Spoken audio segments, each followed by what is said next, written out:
Welly, welly, well, well. Droogs and Devotchkas. This is your humble friend and narrator, Alex.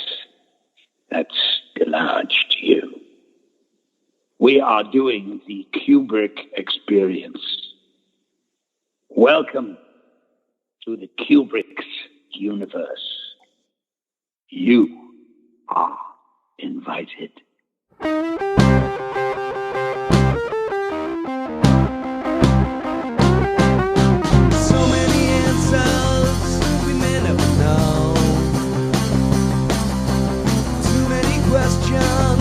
Get on with the show.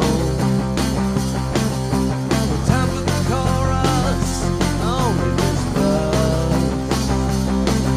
It's Kubrick's universe. All right.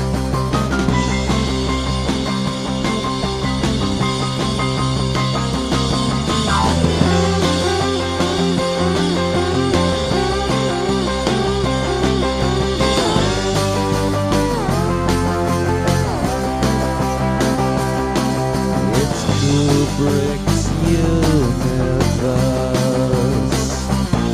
Open the podcast doors, Al.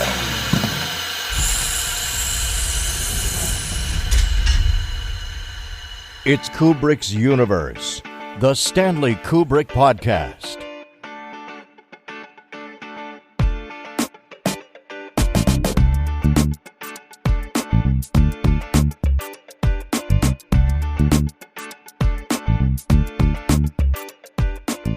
Hey everyone, thanks for tuning in and welcome back to Kubrick's Universe. We're speeding headlong into 2022 and away from 2021, so we're taking a moment to look back and briefly celebrate this lovely little show, which we love bringing you. We started Kubrick's Universe 4 years ago, with our first episode being released onto an unsuspecting world in January 2018. During this time, we've produced 50 episodes and have spoken with over 60 guests. Some, of course, are still to be aired. There have been many highlights that we will never forget while speaking to cast and crew members from every one of Kubrick's feature films. Apart from one, I'm looking at you, Spartacus. Open your mouth, Spartacus. Here's to 2022, which will be our 5th year in business. And we can assure you that we have many more fantastic guest interviews to look forward to. Right now, as we continue to celebrate the 50th anniversary of the release of A Clockwork Orange, we are very excited to share with all our listeners a very special interview that we conducted with Alex DeLarge himself, Mr. Malcolm McDowell. Hi there. You know, many actors, if not most, can play out their entire careers without even playing one iconic role. Malcolm McDowell achieved 2 within his career's first half-decade. And if Mick Travis in Lindsay Anderson's If and Alex DeLarge in A Clockwork Orange have cast a long shadow over everything that he's done since, McDowell has always been cheerfully honest about his priorities. Regular work is far more important to him than consistent artistic brilliance. In any case, as he told The Guardian in 2004, it's easy to be good in a Robert Altman film. You try being good in Cyborg 3.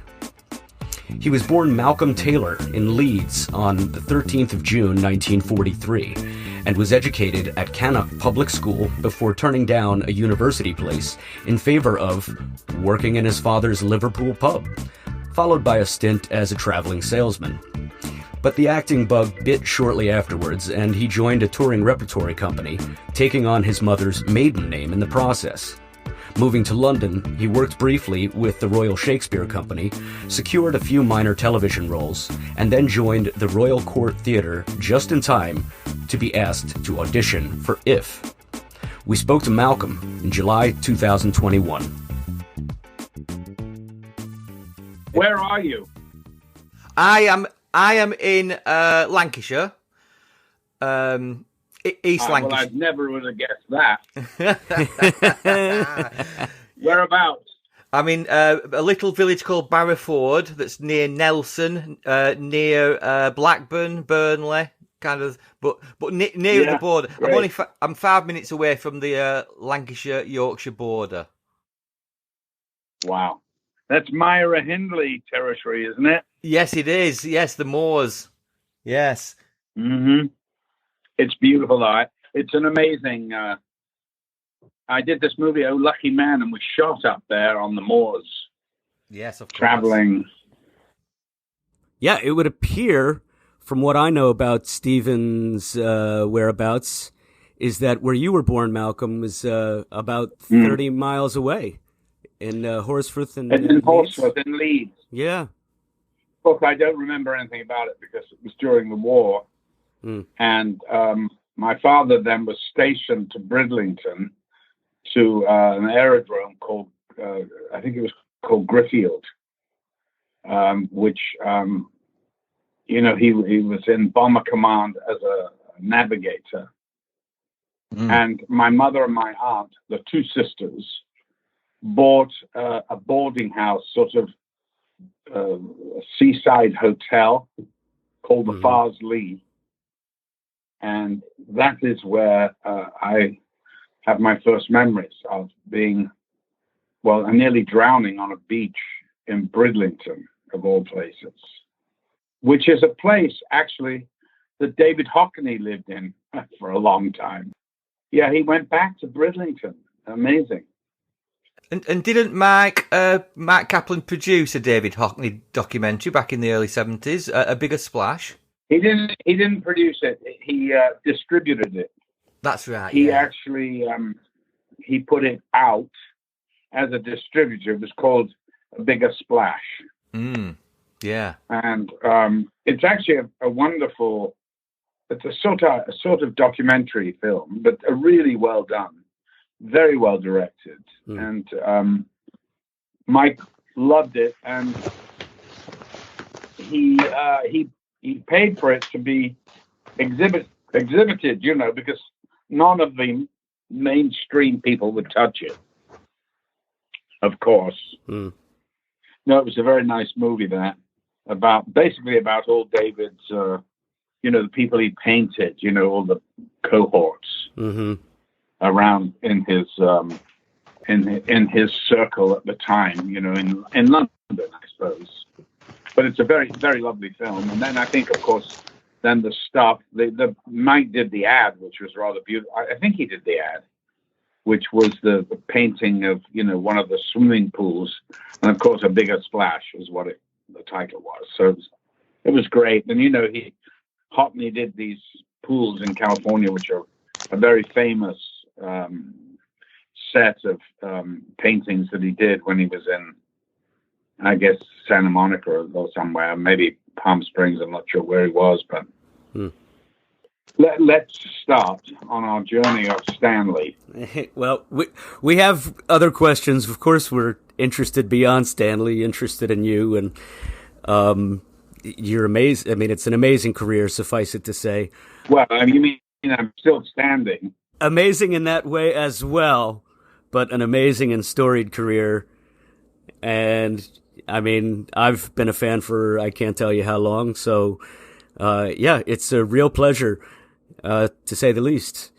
Well, let me touch back on Mike Kaplan, and you did mention Oh Lucky Man, which is just a fantastic, fantastic film, to say the least. Now, Mike Kaplan is, of course, a good friend of yours, and he did help us set this up. In the documentary, Oh Lucky Malcolm, you told a really funny story about Mike and his hair. So my question is, did you play a lot of practical jokes on Mike? Oh, yeah. It's so easy. It's so easy.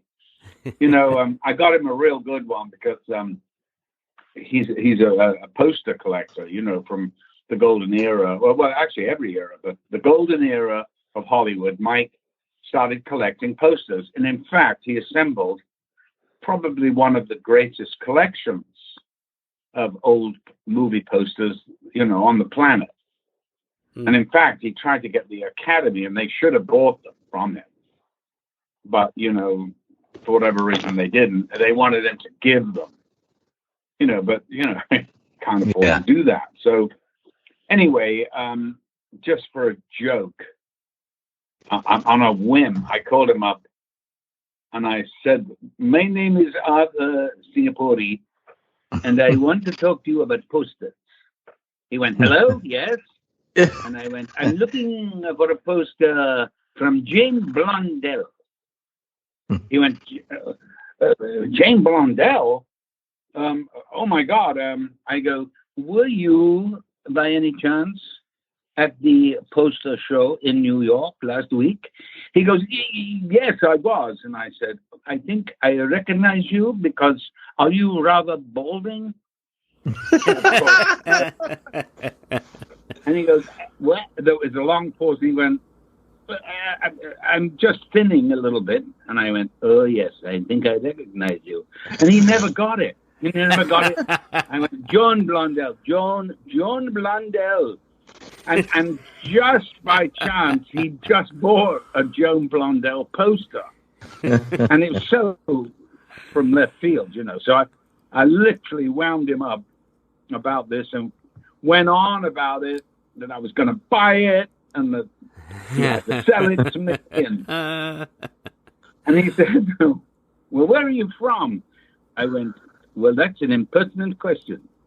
I'm actually from Pakistan on the border of Bangladesh. He goes, oh, do they have posters? I went, well, yes, very, very nice posters. Yeah, very, very, very beautiful. Beautiful cinemas. Beautiful. Art deco. Very nice. Left by the British pigs. He went, what? And I said, left by the British pigs.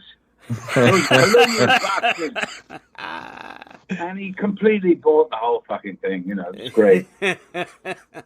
Mike is a bit gullible, but, he's a great friend. We've been through it every which way. And he never caught on. He never caught on to that one. He never caught on to that one, no. And in fact, I didn't tell him about the rubbing of his nails, the friction and all. I didn't tell him about that I tricked him about that for, I think, 20 years. And I suddenly went, did I ever tell you, by the way, that was all bullshit? He went, what? What? And you're such good friends, and yet he didn't recognize one of your impressions, your accent voices. No, and to be honest, they're really not that good. But he gets so into the story. And, the thing is, you've always, when you pull a joke like that, you've always got to find something, a kernel of truth. Mm-hmm. And if you can get a kernel of truth, then you're off to the races. Then he believes everything. I called him once, and I called him up, and he wasn't there. So he had these fucking cats called Kitty Wart and Kitty Wart. I forgot the other one. Anyway, I called it Halloween. I called him up, and I went, Mike, you there? I'm gonna fucking do you with a fucking cat. Bring those fucking cats up and fucking Kitty Ward and the fucking and click. I thought, well, I'm kind of letting know who it was. No, he called the neighbors, the fucking security watch, home security watch people, and he had the fucking cat guarded, and oh my God. I mean, you're kidding. What? You knew it was me. He goes, no, what? I mean, he's That's so brilliant. fucking gullible. Yeah, well, you need that too on the receiving end. I can't do it anymore because I don't want to give him a heart attack. He's getting too old, Right, right. It would be terrible. That is hilarious. That is hilarious. Well, later on, I want to ask you about, of course, Stanley was famously a practical joker, and we got a question for you about that. But let me ask you a few about, of course, A Clockwork Orange, if that's all right. Yeah, that's the whole reason we're... Yes, and I have other questions for you outside of Stanley, of course. But so to get to the meat of the matter, it is, of course, well known that Kubrick wanted you to play Alex after seeing, your really amazing performance in Lindy Anderson's brilliant film, If. What do you remember about hearing from and then meeting Kubrick for the first time? I got a call from my agent who said, this director, Stanley Kubrick's trying to get hold of you. I went, well, does he have my number? He goes, "Oh, can I give it to him?" I went, "Yeah, of course." Now, I kind of got a little confused because I actually thought it was Stanley Kramer for a split second. It's a very different animal entirely, but Yes.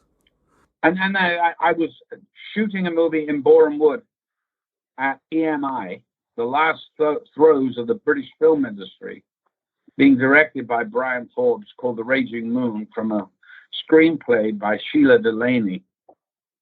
It was a lot of fun to shoot, to do.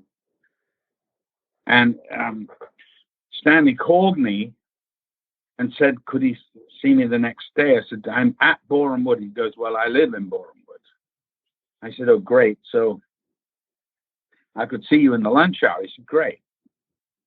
So I got my driver, Tommy Lee, was this great Cockney driver that I had in those days, who kind of did all my, every time I worked, Tommy would come with me. So we drove over to Stanley's house called Abbott's Mead. Went in, he took me into a tiny little kind of a study. And I walked through like the living room, but there were all these sheets up on the walls covering, I don't know whatever he had on the walls. Of course, later I was to find out it was all stuff, about locations. But I think all that stuff must have been about Napoleon, because, he'd put Clockwork Orange aside when he decided he couldn't cast it. He couldn't find anyone that he wanted to play the lead. So anyway, I went into this thing. We just chit-chat for 45 minutes. And I said, well, I've got to get back because I'm first up. And I said, is there anything particular you want to see me about? Like, fuck, he dragged me out of the thing. So he said, yeah. Now I could see a certain reluctance on his part to divulge the actual name of the book that he was about to give me, which sort of amused me because, of course he had to give it to me because I had to read it. But so he eventually said, have you ever heard of Clockwork Orange? And I went, no. He went, really? Really? It's quite a cult book. I went, well, I'm sorry, I haven't heard of it. He goes, well, I'd like you to read it and call me. So I said, okay, great. Okay, thanks, Stanley. And off I went. So I go back to work. I work. And that night, I started reading the book. And, God, it was a little struggle to get through it. The first time, with all the language and all that, having to go back to all that. Yeah. And, but, so anyway, I got through it. Took me a couple of days to read it, and I thought, well, I better read it again because I didn't really take anything in that much. It was just a little overwhelming. And the second time I read it, it went pretty much cover to cover, and I realized what an amazing book it was, and what an amazing subject, and what brilliant ideas and imagination that Anthony Burgess had. Read the language, read the whole envisaging a futuristic world, somewhat futuristic anyway. And I thought, well, I better read it again. By this time I realized this is not Stanley Kramer. So, and I better be on my toes. So I read it the third time. Now, this all took a week. So I didn't call him back for a week. And he must have thought, I never thought about this. He must have thought, what the fuck is he doing? I mean, but again, I was shooting another movie. So, my concentration was more or less on that. Of course. But anyway, I called him back. And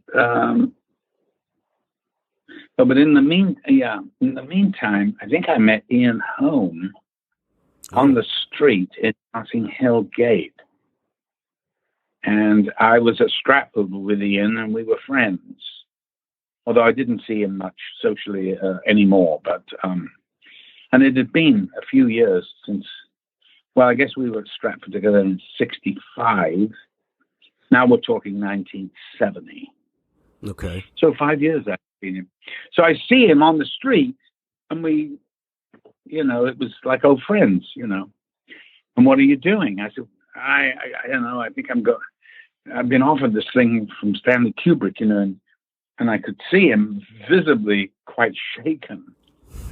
I said, what's up? He goes, yeah, I know that bastard.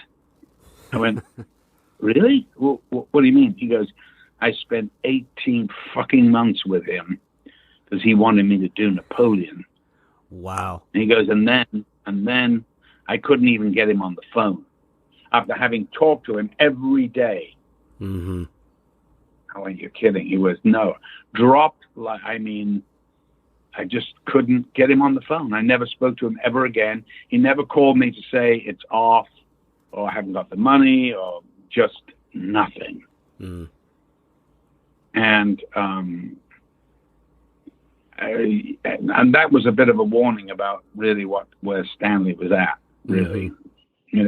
But of course I didn't heed it at the time because I was young, full of a gung ho, and I was on top of the world kind of thing. Mm. And I said, well, fuck, that's terrible. I was really upset for him because in Home I considered, the best actor at Stratford in that company, and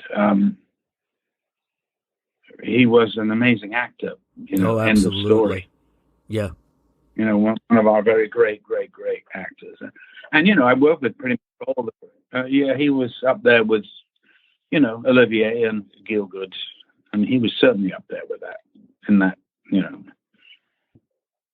Anyway, so I was a little bit, I was crestfallen for him.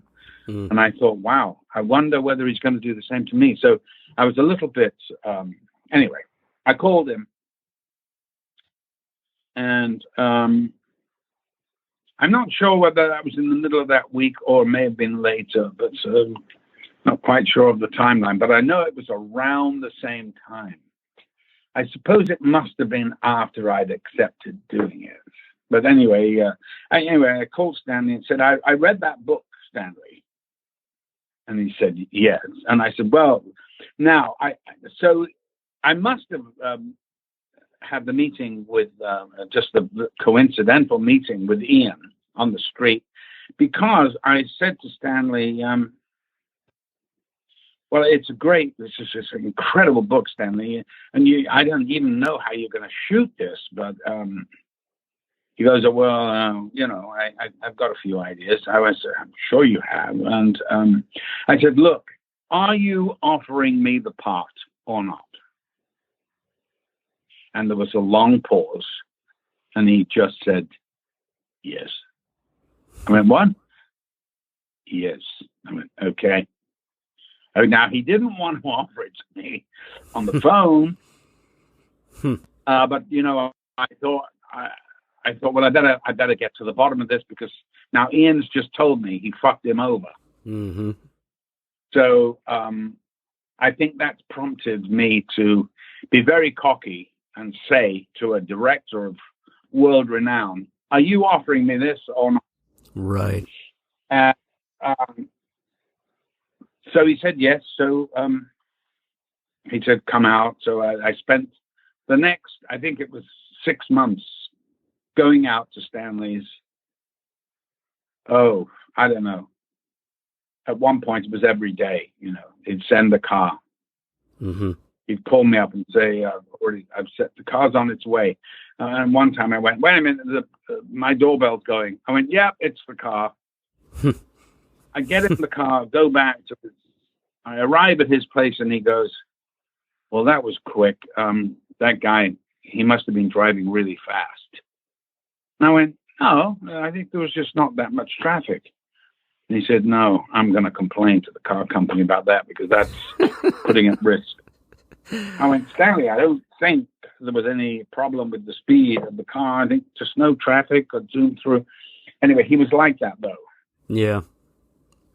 These 6 months, you recall, those were all at Abbott's Mead. Yes. I assume. And of course, in retrospect, this is where he did his directing. Well, it was very much, and I didn't even realize it at the time, it was very much a collaboration because every single facet of that thing was a collaboration between him and I talking it through. For instance, walking me to my car after dinner, which, by the way, consisted of takeaway Chinese. And then I had to hear about Stanley's theory that all these Chinese waiters were probably spies. I said, you're living in Boreham Wood. What the fuck? But that was his theory. That's priceless. And, maybe in retrospect, he was right. Who knows? But it was quite amusing. He was always amusing. And I'd say, I can't help notice, Stanley, that you eat hot and sour chicken here, and a sweet and sour chicken, and then ate the dessert along with the savory and the sweet and sour pork, whatever it was. And I said, wow, Stanley, I noticed. He goes, well, it all goes down the same way. Of course, I understand that, but you have a thing called taste buds to organize your tastes, and usually a sweet thing would come at the end. He goes, this is how Napoleon ate. Anyway, he's walking me to the car. So I think I said to him, well, what the hell am I going to wear, Stanley? I mean, this is before Milena was really on board, I think. And he said, I don't know. And we're just standing there, it was dark already. And he said, I don't know. What do you got? I go, what have I got? I went, Stanley, what have I got? I got jeans, T-shirts. I got nothing. Futuristic. All I've got is my cricket gear in the car. He goes, well, let me see it. He goes, go on, what's this? I said, well, that's the protector. He goes, wear it on the outside. And that is exactly how the whole look of Alex and the Droogs became a reality. And it was my cricket gear. And the codpiece was the protector. And then you've heard all these stories before because they're out there. But, no, it's okay. One thing I just was going to say earlier is you have to forgive us if, we do cover some familiar ground, because I think a lot of folks who listen to our podcast are well ensconced in Kubrick lore, but, we don't want to omit people who are younger people who are learning about him for the first time. And, that's kind of cool, feeling like we're helping to bring them into the fold, as it were. Oh, yeah, of course. No, because he's one of the most fascinating and extraordinary personalities that the film business ever pushed up, developed. Yeah. Without a doubt, he is totally unique. Now you can say, yeah, but he's anti-humanist in this and that. And probably you have a good cause, but the thing about Stanley is he's made these classic movies in totally different genres, which no other director that I can think of has ever done. And of course, technically, there's just no one that even comes within 1,000 miles of Stanley. No one could have done 2001 except him. And I'll tell you, there would have been no Star Wars without that film. No argument. There'd have been none of these movies, none of them. That made science fiction. Before 2001, science fiction was Flash Gordon and cardboard sets. Stanley's whole thing was this, philosophical story, this amazing story. I mean, how would anyone today get the money for a movie like that? Right. And the pitch meeting would be so much fun, saying, yeah, but nobody actually speaks for 45 minutes, and they would go, what? It's a bit like, you remember Danger Man, the TV show? They did that on Danger Man, I think. They did an episode, it may have been the pilot, I can't even remember, but that nobody spoke for like half an hour, most of the show. Yeah. I did read that it was A Clockwork Orange, which was the first film classified as science fiction to be nominated for a Best Picture Oscar. Which is interesting because now it's de rigueur. I mean, the Academy is always going to have something akin to sci-fi. The Academy wouldn't. The Academy wouldn't. Most of the members wouldn't watch the movie because it was an X. Right. So, and at the time, late 60s, 70s, early 70s, the Academy was made up of people that literally, most of them were over 75. Mm-hmm. And most of them had sort of, I think, required a membership from their dead husbands. Right. Because when I met them, I thought, fucking hell, what a terrible lot of people these are.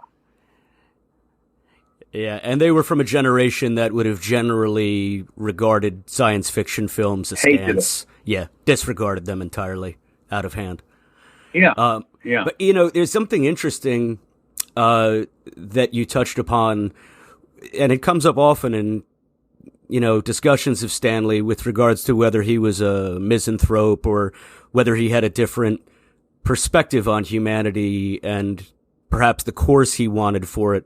And I'm just stumbling on this quote I have here when he said, you don't have to make Frank Capra movies to like people. Capra presents a view of life as we all wish it really were, but I think you can still present a darker picture of life without disliking the human race. Yeah. Yeah. Well, of course that's true. And, but it's Stanley's depiction of, mainly people in authority.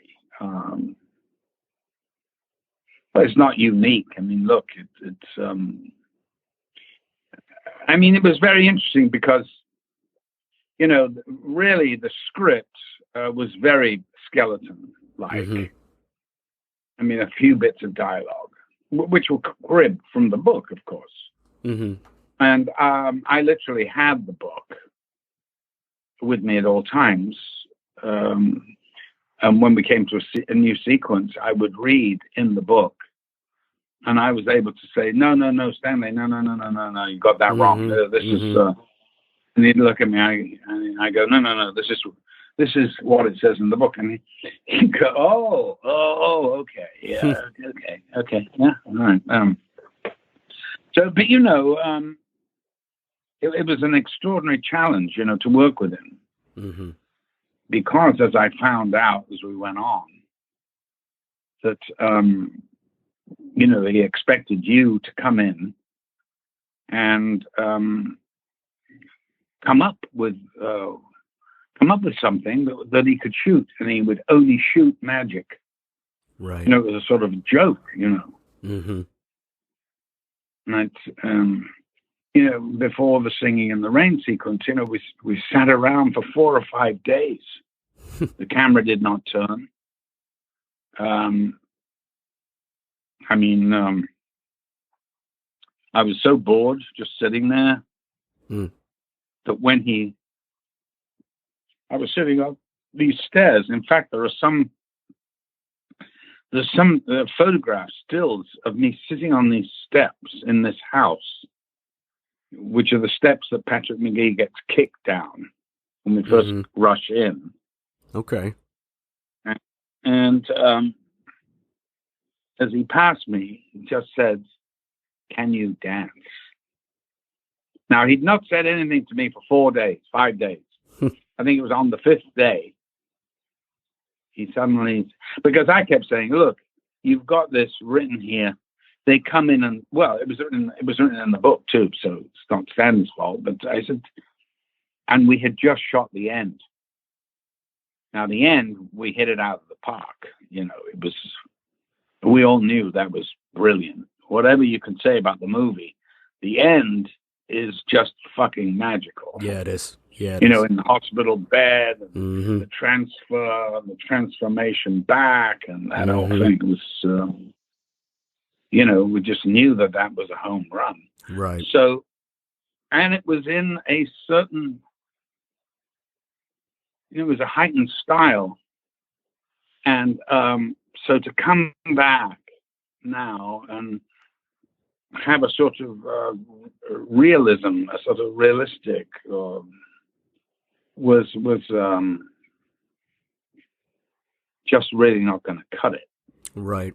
Do you feel that you were given a certain amount more freedom by whatever process allowed you guys to discard the skeleton script and work from the copies of the book you carried on you? Or the other way around? No, I mean, look. For you as an actor, I mean. Oh, by that time, I didn't mind. By that time, I was so into it that any little thing, we'd just have a good laugh, you know. I mean, the whole feeding thing at the end. Now, we just shot that too. So, you know, that was a sort of improv, you know, me opening my mouth like that. Right. Brilliant. Because it's like, it just says everything about the film in one simple move. And the reason I did it is that Anthony Sharp, who played the minister of the inferior, had to have this long speech of wrapping up the movie. And I could see Stan when he's supposed to be cutting my steak. And I could see Stanley thinking, I'm going to have to cut this. Mm-hmm. I could see that going on. I knew every move. I was a few steps ahead all the time about that because I knew him so well by this time. And so to hurry him up, I gave him that quick, you know, cuckoo in the net kind of thing, and which hurried him up. And by the time I saw Stanley in my periphery vision, he had a handkerchief stuffed in his mouth. He was laughing so hard. And of course, I knew that and Anthony Sharp knew that was the end of that. So right. Brilliant. He wasn't too happy. But so it was a heightened style, you know, it not realism. It was real, but not realistic. Mm-hmm. And that's a very important distinction. I think many fans would have to concur with that. That's a perfect assessment. Mm-hmm. You know, everything was pushed to the limits of believability. Yes. He, well, I remember laughing with him and saying, "No wonder you like Peter Sellers." Right. You know, he'd just do funny voices and yeah, because he'd say, "Show me." Mm-hmm. And when I asked him rather naively before we started shooting, because I was used to working with, you know, very nurturing directors like Lindsay Anderson. And I said, "Stanley, well, how do you direct?" And he goes, "Well, I don't know."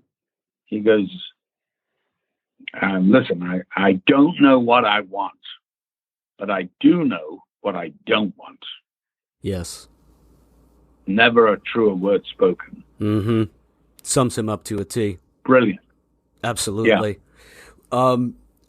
Now, you mentioned perhaps there was something you just shared that you don't know if you shared it before or not, and at the risk of asking about a story you've told oh so many times, the second scene when the Droogs meet the drunken singing tramp under the subway at Wandsworth. Oh yeah. Just have to ask: is there anything, or are there any particular memories that you've not been asked about or haven't shared over the years about the shooting of that scene? Well, you know, that was a reshoot. Originally, that scene was supposed to be. It was actually a tragic story. It was Willie Russell, I'd seen Willie Russell. I cast a few of the key parts, mainly Warren Clark, who he'd seen. I didn't know this. Seen on a video, and said no. And I kept saying, "Why am I still, auditioning guys for this part when Warren Clark's? It was written for him." Right. I mean, it's Warren. I mean, go see him in this play called Home. You'll see. I mean, I got frustrated with him because he'd call me in to read with the other contenders, and they were terrible. I mean, they weren't terrible; they just weren't right. Right. Anyway, so Willie Russell was also in a Lindsay Anderson directed play called. God, it's about the tent going up. In Celebration. No, not In Celebration. It'll come to me anyway. They go in and all the workforce build this marquee, and at the end of the first act, the whole thing magically just billows up into this huge marquee that fills the stage. And the Contractor, it's called. And Willie Russell played the old guy, and I said to Stanley, he's just a marvelous actor. You should get him for the old guy. So originally, and in the book, it was an old guy who was leaving the library with these rare and wonderful books. And Alex and the Droogs set upon him, grab hold of these rare and beautiful books and start ripping them up. Right. And throwing the pieces in the air and going, "There's a mackerel of a cornflake for you." That's the only line I remember. I thought it was a great line. It is. And so we shot that amongst these great big, like plastic ducks that were in Aylesbury Town Square or something. They had these absolutely hideous plastic ducks that were 20 feet high or something like that in Aylesbury, in the center of the town. And that's where we did it. And, Willie was 80 odd, and he was extremely good.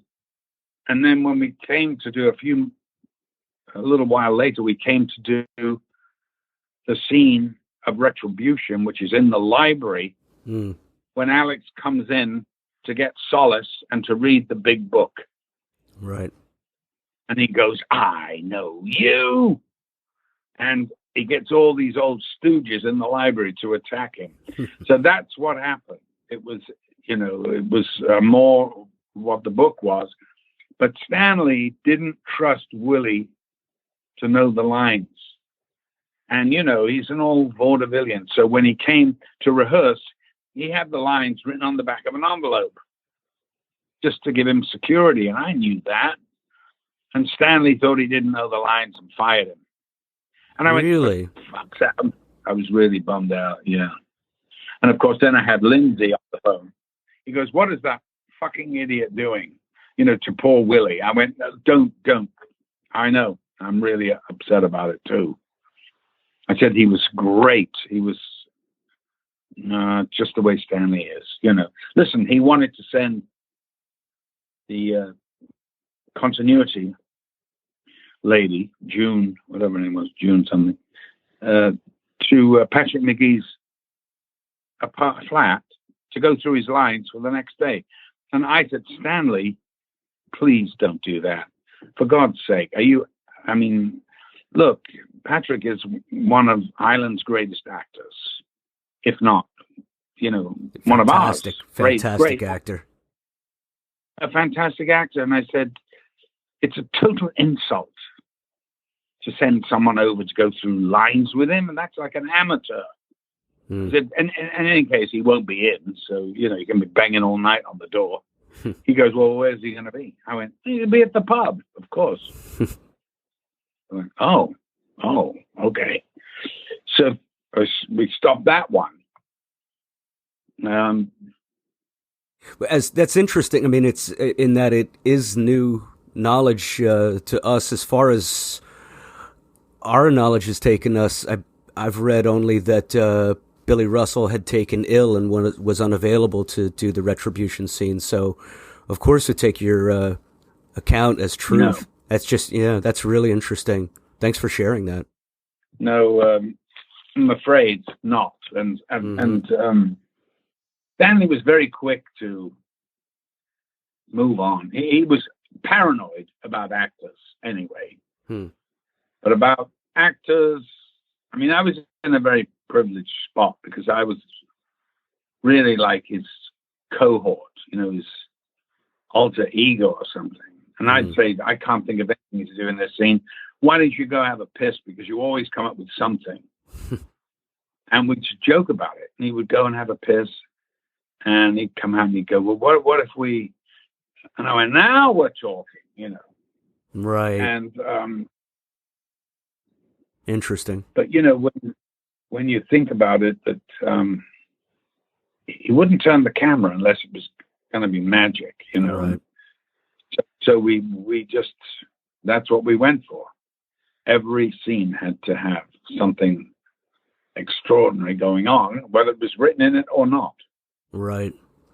Well, speaking of that, to your point, we're aware of roughly 10 scenes that were shot but not added to the final film.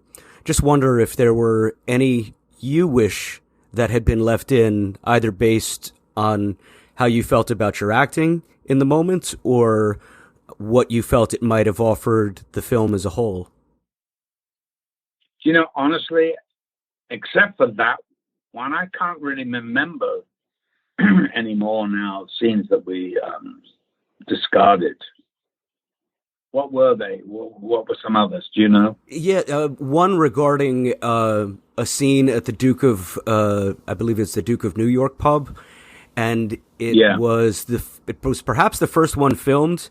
In Burgess's novel, it described the Droogs bribing three old ladies with drinks so they wouldn't rat out the Droogs to the police that they'd nipped out to do a robbery. We never shot it. Never shot it. It was never there. No, Stanley just went for the meat. You didn't worry about. You just carry through the main line. You're the main cast. The through line of the story, as it were. Yeah. So we go from there. Then, and I must say, that was written. That scene in the Duke of New York was written when there's they confront Alex and go, give him the old shit and threaten his leadership. And then when he whacks them or something, whatever he does, I can't remember. I think I crack one of them with a cane. Was it a Warren or Georgie boy? Anyway, he brings them into line and then they go off and he goes, now, Georgie boy, what was that idea of yours? And they go to the health spa, which is where Miriam Carlin is. I remember saying to Stanley, Miriam Carlin, Jesus. I mean, I had in my mind it was this sweet old lady with these puss pots, Right. And he said, I wanted someone who, you think she could give you a real run for your money. Right. In fact, she's a bigger bitch than you are. Mm-hmm. Oh, I know. Okay. So, yeah. An interesting choice, but it worked. It obviously worked. That was the right choice. No. He was right. He was right in a lot of stuff. Because I said to him also, we had 2 weeks of going through all these awful movies of concentration camp victims and German Nazi propaganda to use in the Ludovico treatment. Mm-hmm. And then when I saw the film, I thought to myself, Jesus, what a cop-out. He's, with the violence. It's like Stuttgart's dive bombing. And it's not the violence, the personal kind of violence, I just couldn't believe that he sort of opted out of that one. But, of course, the other side of Stanley was that he was a very, very astute producer. Mm-hmm. And he knew, I guess, instinctively felt what people could take and what they couldn't. Mm. And Interesting. this is why he was so insistent on me, having these fucking lid locks on my eyes, because he wanted to show something more horrific happening to me than I was doing to anybody else. Right. Makes sense. And he's sort of right, it makes sort of sense, and it does make it more palatable. So don't forget, this is the first time ever where the leading man in a studio movie was an immoral man.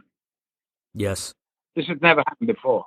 Yes. This has never, ever happened before. Indeed. This is before Silence of the Lambs, all these movies. Right. Way before. But this is so groundbreaking. So, and not an anti-hero either, an amoral man, as you say. Yeah. He's a murderer, rapist. Yeah. Not the anti-heroes of the old westerns, etc. No. Or even of Look Back in Anger, all that Right. sort of stuff. Right. But the only one that comes close was Richard III. Yeah. And that really, it's a period piece. You don't really think of it in those I can terms. see that. And it's Shakespeare. Of course. But he is like Richard III in a way. Yeah. So that's the closest, Great analogy. And it is Shakespearean with this language. Oh, yes. And that's absolutely. why I decided to do it in a northern accent. And Stanley had no idea why. He goes, that was interesting. You're doing it that way. I said, you mean the northern accent? He goes, oh, that's what it is. I went, yeah. Oh, okay. Interesting. He was tone deaf to the regional dialects, having lived there already for a few years anyway. There's a funny one, actually, of him being tone deaf to that. There was a big tracking shot with me in the hospital bed when the head of the hospital comes in with the minister of the inferior, right? And the head of the hospital is a Sir something, being knighted by the Queen for services to the medical fraternity. So Stanley, he'd just picked, I think, one of the drivers or stuntmen to do it. And literally, first, when they set this up, it took hours, this long tracking shot coming in, and then you'd see me in the bed, and the guy comes in and he goes, there you go, Minister. There's little Alex. And I sort of looked up and started giggling. He goes, God, what are you, what's the matter? Why are you like? I went, do you hear this? This is eminent, this eminent surgeon talking like a barrow boy. That Stanley, what are you doing? He went, oh my God. So then he listened the next take. And he went, okay, cut, okay. All right, let's take a break here. And of course, then he goes, oh, we're going to have to stop shooting today and we'll recast it. And Anthony Sharp said, oh, I have a friend who could do that. He went, good, bring him. So he brought him the next day. Yeah. Just like that. Just like that. Wow. That sounds like Stanley. Yeah. I said, he was talking about mum and dad, and I went, my dad should be, what's his name? Stone. Philip Stone. Philip. Yeah. Who I'd seen in, I think he was in The Contractor too. But I loved him as an actor. I'd seen him in a lot of David Story. Oh, yeah. Great actor. Yeah, you've got to get him. He was a lovely guy, and I worked with him a few times. And so he cast him, right off. So, but for some reason, he had a reluctance to Warren. And this went on for months. You know, who's playing them? Not cast. No. I've told you. So, and then I was over talking to him about something else, and the intercom came on, and Margaret, his secretary, said, "Stanley, Warren Clark's here to see you." And of course, I heard it, and he'd never mentioned it to me, of course. Right. So, didn't want to give you the satisfaction. Yeah, he looked at me, exactly. He looked at me and he goes, "Do you want to say hi to Warren?" I went, "Yeah, I may as well, as he's here." And, of course, I was talking to Warren. Now, he was also in home with Gielgud and Richardson. Oh, wow. And also one of the, and the two ladies, Dandy Nichols and Mona Washburn. It was a spectacular play that was picked up for Broadway. And they were picked up for Broadway, and Lindsay knew, and Lindsay directed. So Lindsay knew that I wanted Warren to come and do Clockwork. And he kept saying, "Look, if we get we're probably going to go to Broadway. Now, if that's the case, you know, you better tell him to make his fucking mind up." And I said, "Look, it's nothing to do with me. I can't, you know, would somebody rush you about casting? No, I can't rush him. He won't, you know, take an interest in me." So I go in to see Warren. We were saying hi. This is in the annex at Abbott's Mead and all that. And he goes, "Well, as we're here," he goes, "Malcolm, should we read the scene?" And I went, "Wow, what a great idea. Okay." So we read the scene. Stanley then asked me to step outside with him. I went, "Okay." He looks at me and he goes, "This guy's great. What shall I do?" I said, "You go right back in there and you ask him to be in the movie. Say you really want him in the part." Of course. He goes, "Well, you want me to do that?" And I went, "Yes."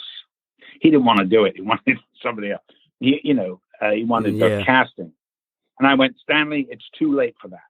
Go in and ask him, because he's about to leave for fucking New York in a month." Right. You know, so of course he goes in and says, "Warren, listen, I think you're really great. I really want you to do this." Warren goes, oh, okay. And,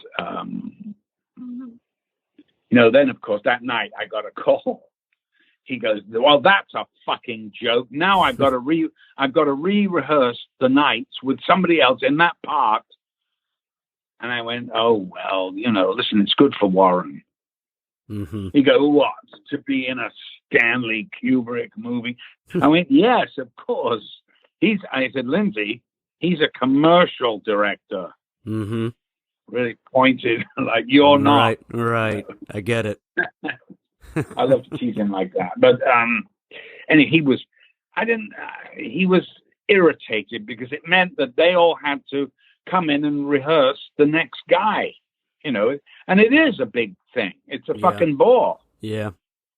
So, and because Stanley had taken so fucking long about it, if he'd done it like 3 months earlier, it could have put it to bed. It wouldn't have even been an issue. Mm-hmm. That would have been it. But anyway, it worked out great. Warren was brilliant, and he was the only one I could sort of relate to. He's a really wonderful actor, and of course he was in "Oh Lucky Man" all over it. So I was writing that the same. Oh yeah. I mean, no question. Warren was just a fantastic actor. I've spotted him over the years, and he was so much fun. I loved him. I loved him because our hang, waiting, we would be laughing our fucking heads off. He was great at impressions. His Eddie Waring was something to be. He'd go, "And it's an up and under," and the camera would go up for the ball, and he'd go, "You just saw a shot of Mrs. Jones's really fine fish and chip shop there on the corner. And they do this whole fucking thing, and we're rolling around laughing, you know. He was a good friend. He was a very good guy, but, you know, he loved to drink. I imagine Warren was a lot of fun if he was one of those guys who could just knock him out. He and I, we always had a ball together, you know, and we went off. We did Oh Lucky Man, of course. Then it's another story, and I'll go into it. But he got the Iron Door from Lindsay, Mm-hmm. And that was the end of it, you know. And it was because he wouldn't show up. Oh, He wouldn't show up for the celebration at the end of Oh Lucky Man because they kind of we'd run out of money, so we had to make it like the cast party. mm-hmm. And you know, Warren went, "Fuck you! You're filming. I should be paid."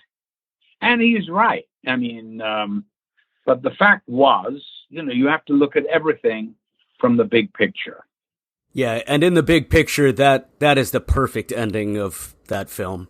It couldn't end on a better note. Exactly. No, of course it's the right ending, and he should be there. Well, he's not. I'm not that you really miss him, but he's not there. Even Ralph Richardson turned up to do it. Mm-hmm. And, you know, so Lindsay gave him the Iron Door, as he said. Warren, Iron Door. Right. So when he was out of any casting of Lindsay Anderson from that time on. And that was it. And they were great friends, too. That's a shame, yeah. And Lindsay loved his acting. He was the perfect Lindsay Anderson actor. Mm. Well, many people He would really argue was. that you are. Well, you know, he doesn't have to have one. I You know, I'm there's just a few of us. offering a And, honest you know, compliment. yeah, no, listen, of course, I was his muse for a long time. But, and we were great friends, and I loved him. I miss him every day. But I have a friend who a number of months ago texted me a link to a clip from This Sporting Life, and he said, you know, I'm not really into sports. I don't follow professional sports, but have you ever seen it? I said, oh, come on, are you kidding me? And I sent him a long text about Lindsay Anderson and yourself, and it's the work you guys This did Sporting together. Life it's the greatest movie I've ever seen about sport, because it's not about sports. Right. And of course, David Story, who wrote it, Mm-hmm. was a professional rugby player for a short time.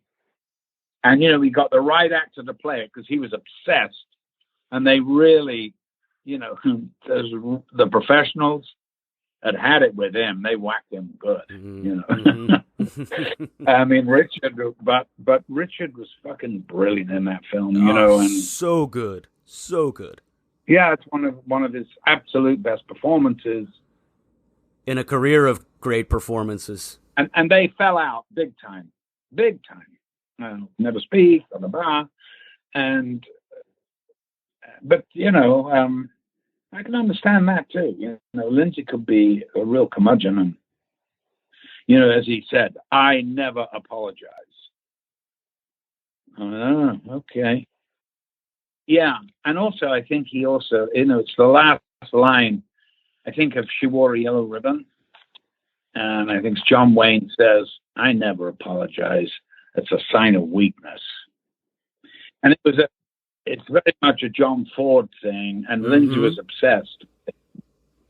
And I think that he just thought that was, well, that's why we called I did this one-man show about my relationship with him. And we called it Never Apologize. Yes. Have you ever seen it? Have you ever seen it? Yeah. I mean, incredible. Right. Really great. I've seen it on the big screen a couple of times. I saw it at Bradford about 2020. Really? Yeah, I think. Well, you were there actually. You and Mike were there. They showed it At Bradford. Yeah. And then I saw it In the middle of the Q&A, I said, "Excuse me, talk amongst yourself, but I've got to piss."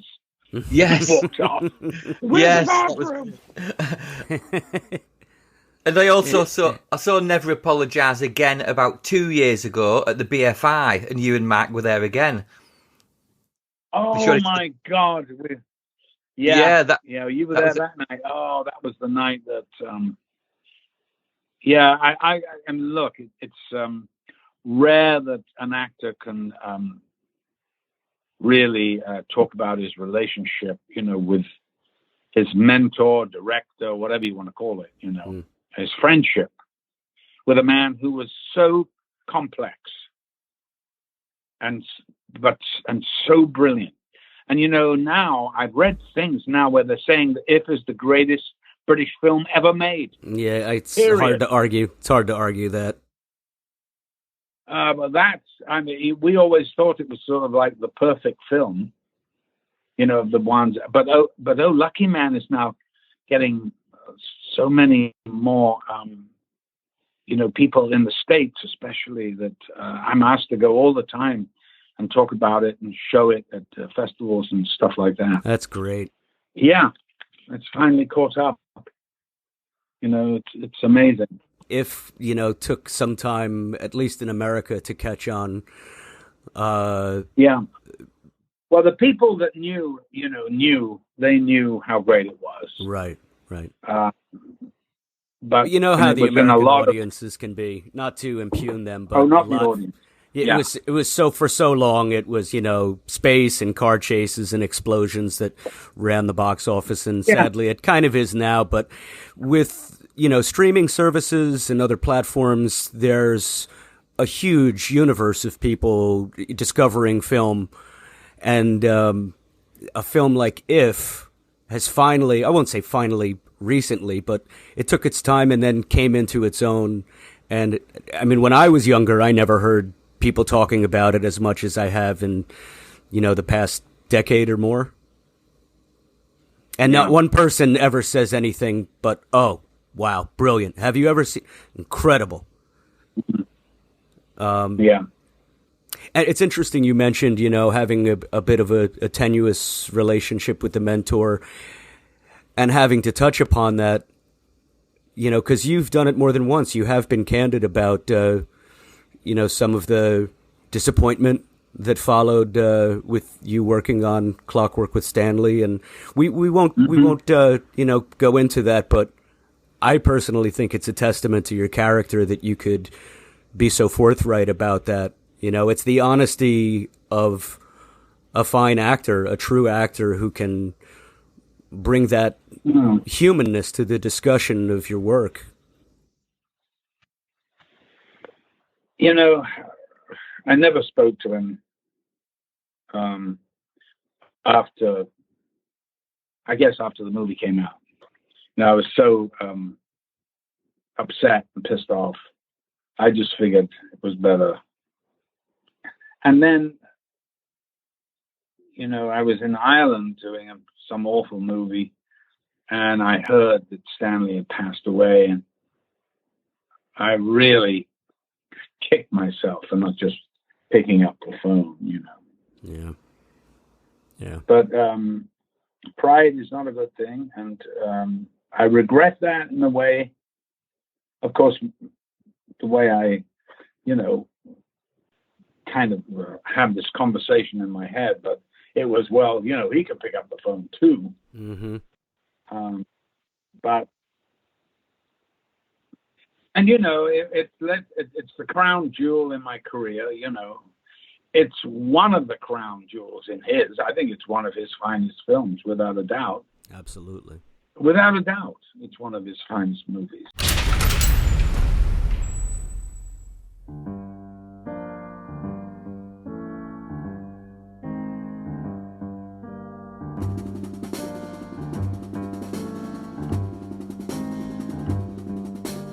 So that was the first part of our interview with the one and only Malcolm McDowell.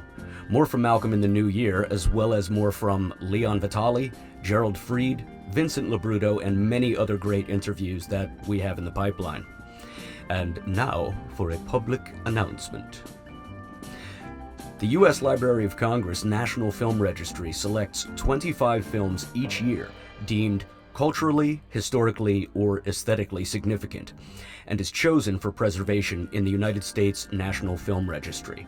They also preserve a copy in their vault. In 2018, we asked all our members in the Stanley Kubrick Appreciation Society to vote for The Shining to get in. We reminded the group throughout the year, and it got in. We did it again in 2020 with A Clockwork Orange, and that got in too. So now, those films are in their special list, in addition to a few other Kubrick films that had already been chosen. Dr. Strangelove was chosen in 1989, 2001: A Space Odyssey in 1991, Paths of Glory in 92, and Spartacus in 2017. Well, we feel that doing one film at a time works best. So this year, we want you to vote for Barry Lyndon. The U.S. Library of Congress National Film Registry accepts public voting for its annual selections. They have a form online, so just search National Film Registry Nomination Form. So what are you waiting for? If you want to help, and we know you do, get voting.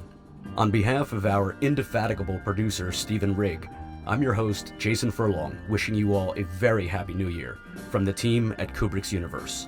And should old acquaintance be forgot, when you're done spilling that bourbon and advocat, raise a glass of Moloko Plus and make a toast to each other. Because you're all fans of one of the most visionary filmmakers and consequential artists of the 20th century.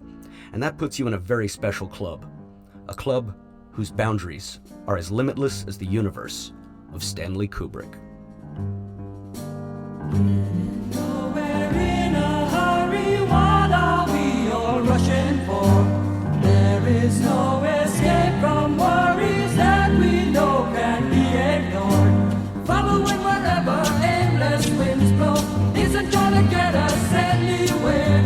Running round in circles, chasing shadows that are dissipating to the air.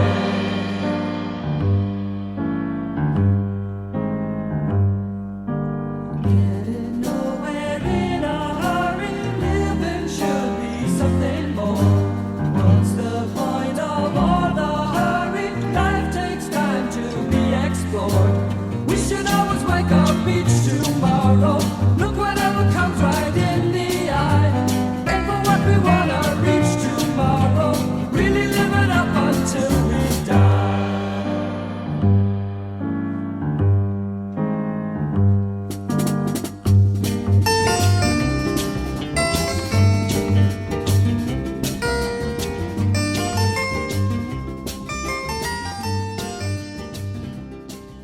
It's Kubrick's universe.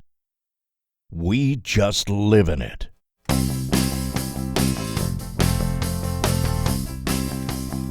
We have taken very thorough precautions in this podcast against broadcasting anything which might only be attributed to human error. These guys aren't scientists. They're making it up as they go along. Thank you for listening to the Stanley Kubrick Podcast. Come back soon. It was real nice talking to you. Bye. Over and out. This show comes to you from the Stanley Kubrick Appreciation Society.